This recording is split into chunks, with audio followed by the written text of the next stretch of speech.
Hello everyone.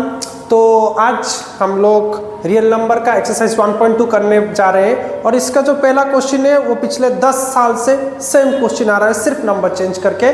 तो आप देखिए, तो एक्सरसाइज हमारा रियल नंबर्स का एक्सरसाइज 1.2 हम लोग 1.1 कंप्लीट कर चुके हैं। वीडियो भी अपलोडेड है, आप चाहे तो वहाँ से 1.1 का कंप्लीट सॉल्यूशन आप देख सकते हैं। तो जो इसका फर्स्ट क्वेश्चन है, prove that √5 is irrational. √5 is irrational. तो ये जो क्वेश्चन है सिर्फ नंबर चेंज करते, मतलब √2 नहीं तो √3 नहीं तो √5। ऐसा क्वेश्चन देखा गया कि पिछले 10 साल से हर एक सेट में ये क्वेश्चन गारंटेड आता है। तो आप इस क्वेश्चन को अच्छे से समझिए और इसको अच्छे से प्रैक्टिस भी कीजिए। तो चलिए हम लोग शुरू करते हैं। प्रोसेस क्या होगा? Contradiction method. So let us assume that √5 is rational. क्या अज्यूम करेंगे? √5 हमारा रेशनल है। हम लोग को ये कॉन्ट्राडिक्शन मेथड में करना है, तो हम लोग इसको एजम्पशन के हिसाब से लेंगे और दिखाएंगे कि मान लो कि √5 आपका इरेशनल नहीं रेशनल है। तो ठीक है, चलो तो let us assume that √5 is rational. अगर रेशनल हुआ तो रेशनल का कंडीशन क्या होगा ना? √5 can be written in the form of p/q form में लिख सकते हैं, and q is not equal to 0। हमारा जो इससे पहले जो वीडियो में दिया था उसमें √2 में एक्सप्लेन किया था, और ये एक्सरसाइज का क्वेश्चन है। आपको इसका जो वो पिछले का वीडियो का लिंक और एक्सरसाइज 1.1 का लिंक मैं डाल दूंगा, आप उसमें से जाके डिटेल देख लीजिए। और हम लोग आज √5 फिर से करेंगे। तो q is not equal to 0, और क्या था? p and q they are belongs to z, मतलब p is an integer, q is also an integer, and सबसे important p and q are coprimes. अच्छा, को-प्राइम्स किससे बोलते हैं? को-प्राइम्स उसे बोलते हैं जिसका HCF 1 होता है। इसका HCF 1 होता है। मान ले 3 एंड 5 हम लोग लिख सकते हैं। इसका HCF कितना होगा ना? 1 होगा। तो 3 एंड 5 आर को-प्राइम्स। तो ये बेसिक रेशनल नंबर होने का कंडीशन है। तो चलिए स्क्वायरिंग बोथ साइड्स क्या मिलेगा आपका? √5 का स्क्वायर करें तो 5 होगा, p का स्क्वायर होगा p² that implies 5q²। q² को लेके 5 पे मल्टीप्लाई करेंगे is equal to p² that implies q² कितना होगा? p²/5। इसका मतलब क्या है ना? p² के साथ अगर 5 को डिवाइड किया जाए तो आंसर q² निकलेगा, मतलब 5 डिवाइड्स p²। मान लो सपोज 5 डिवाइड्स 25²। 25² 625 होता है, उसको 5 डिवाइड करेगा तो मान लो 5 डिवाइड्स 25 का स्क्वायर, मतलब 625। इसका मतलब 625 को डिवाइड कर सकता है। ऑब्वियसली लास्ट में 5 है तो 5 से डिविजिबल होगा। तो फिर क्या बता सकते हैं? 5 also divides 25। Is it true और फॉल्स? ऑब्वियसली अगर 5 25² को डिवाइड कर पा रहा है, मतलब 5 25 को भी डिवाइड कर सकता है। तो सिमिलरली 5 अगर p² को डिवाइड कर पाता है तो 5 किसको डिवाइड कर पाएगा? p। 5 p को डिवाइड करेगा। चलिए हम वही काम q के साथ देखते हैं। लेंगे let p is equal to, इसको इक्वेशन 1 बना देते हैं, 5c। देखिए अगर यहाँ पे √2 दिया होता तो आप 2c लेते, अगर √3 दिया होता तो 3c लेते, अगर √7 दिया होता आप 7c लेते। तो ये जो नंबर इस क्वेश्चन के हिसाब से ही चेंजेस होंगे। ठीक है, चलो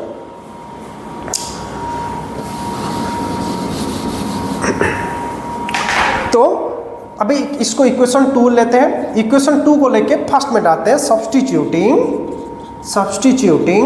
इक्वेशन 2 in 1। अगर हम लोग इक्वेशन 2 को लेके 1 में सब्स्टिट्यूट करें तो क्या निकलेगा? डाल देते हैं। तो आ जाएगा आपका क्या ना? q²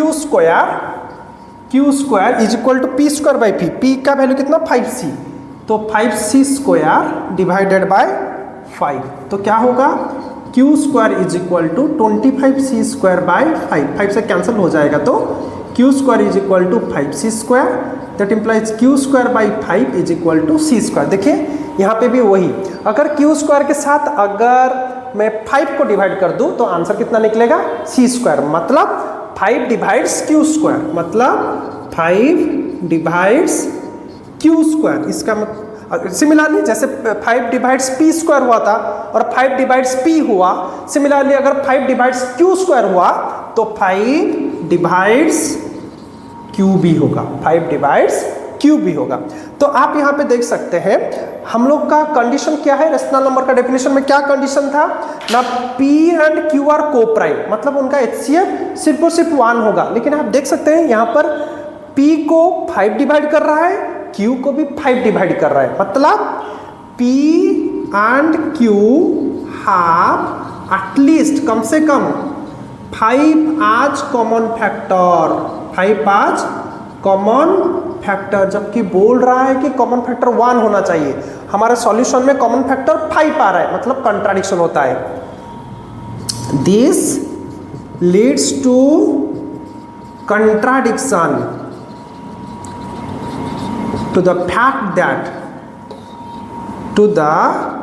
fact that P and Q are co-primes, coprimes के रूल्स को ये ब्रेक कर रहा है, मतलब हम जो स्टार्टिंग में एज्यूम किए थे वो गलत है। Means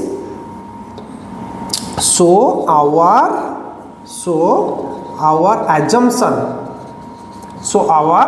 assumption is wrong, therefore root 5 is irrational, root 5 is irrational। बच्चों ये एक मतलब कंपलसरी क्वेश्चन है, आप ऐसे पकड़ लो, हर साल में आता है।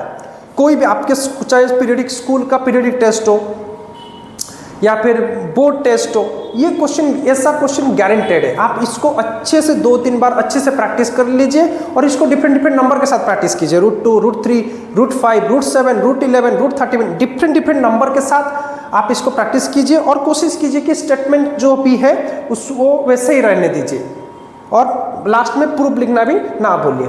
तो चलिए हम लोग क्वेश्चन नंबर 2 की तरफ चलते हैं, क्वेश्चन नंबर 2 की तरफ। तो हमारा जो क्वेश्चन नंबर 2 है, प्रूव दैट 3 + 2 √5 इज इरेशनल। तो वही कॉन्ट्राडिक्शन मेथड करेंगे। Late us assume that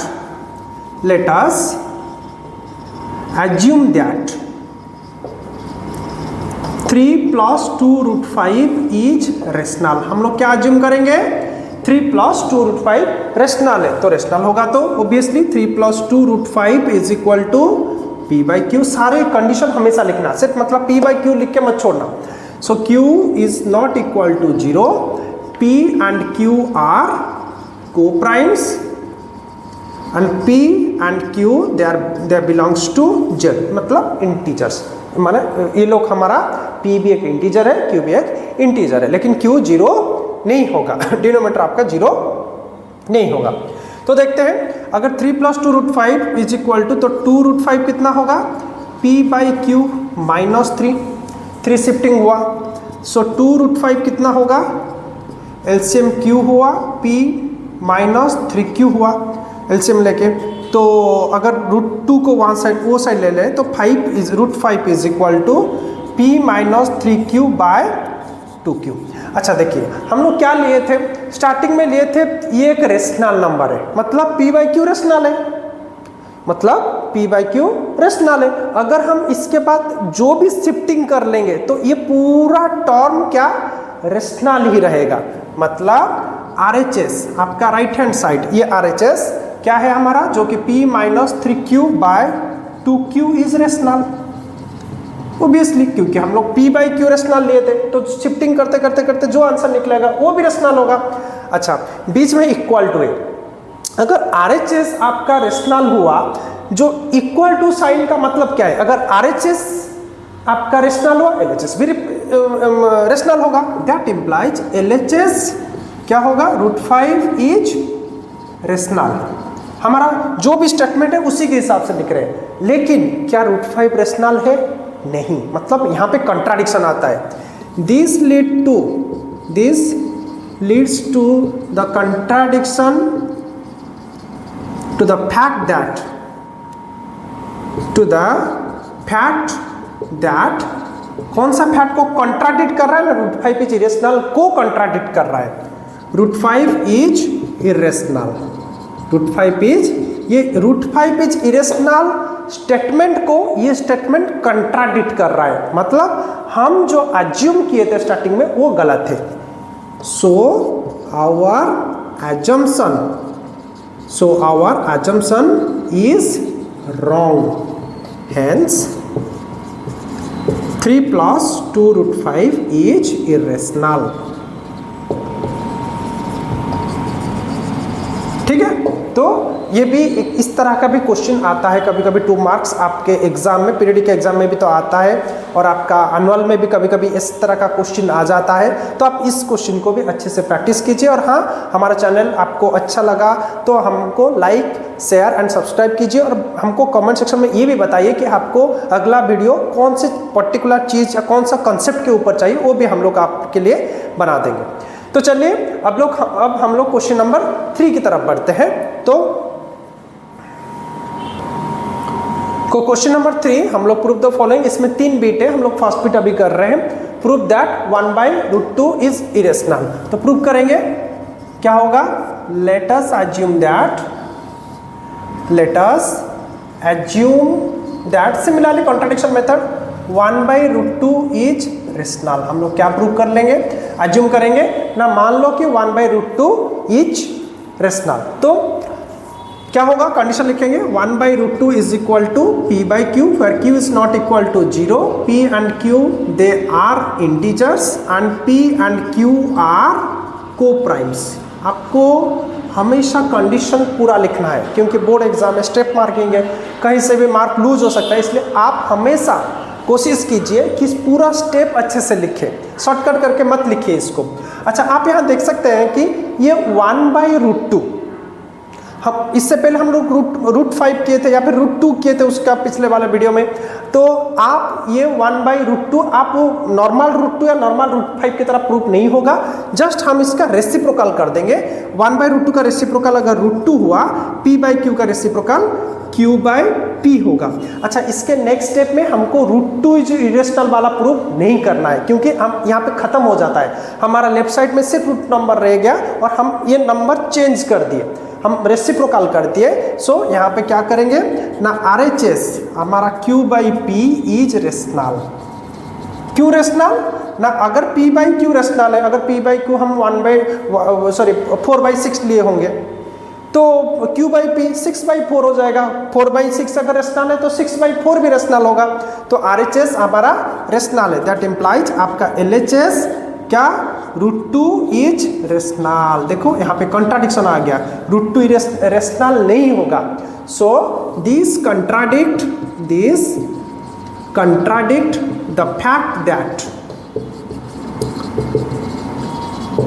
root 2 is irrational, root 2 is irrational. Hence मतलब हम लोग जो एज्यूम किए थे वो रॉन्ग है। Hence our assumption is wrong, therefore 1/√2 is irrational, 1/√2 is irrational, hence our assumption is wrong, 1/√2 is irrational। ठीक है, चलिए हम लोग सेकेंड बिट को जाते हैं। तो चलिए हम लोग अप्रूव करते हैं उसका सेकेंड बिट, जो कि 7√5, हम इसको इरेशनल प्रूव करेंगे। तो शुरू करते हैं contradiction method. Let us assume that, क्या एज्यूम करेंगे ना, 7√5 इज रेशनल। हम इसको एज्यूम करेंगे कंट्राडिक्शन मेथड में 7√5 इज रेशनल। तो क्या होगा ना, 7√5 is equal to p/q। Condition हमेशा लिखना, q is not equal to 0, pq belongs to z and p and q are coprimes. हमेशा कंडीशन आप लिखिए, डेफिनेटली लिखिए। तो क्या होगा, देखिए मैं बोला था जब भी रूट ओवर वाला नंबर को लेफ्ट साइड रखिए, बाकी सबको शिफ्ट कर दीजिए तो काम खत्म हो जाएगा। तो 7 को शिफ्ट कर देंगे तो √5 होगा p p/7 अच्छा देखिए, अगर मान लीजिए ये एक नंबर 3/4 है, 3/4 रेशनल है, मान लीजिए ये 3/4 रेशनल है, ऑब्वियसली ये रेशनल है।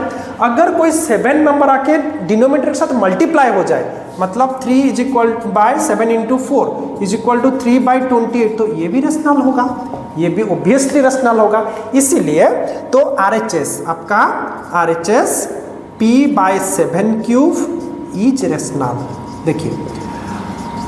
देखो बच्चों, अगर RHS रेशनल हुआ, बीच में इक्वल टू है, मतलब LHS भी ऑब्वियसली रेशनल होगा। That implies LHS √5 is rational. लेकिन यहीं पे ये जो ओरिजिनल फैक्ट है उसको कंट्राडिक्ट कर रहा है, अपोज कर रहा है, नहीं ऐसा नहीं हो सकता बोल के वो बोल रहा है। सो this contradict the fact that this contradicts the fact that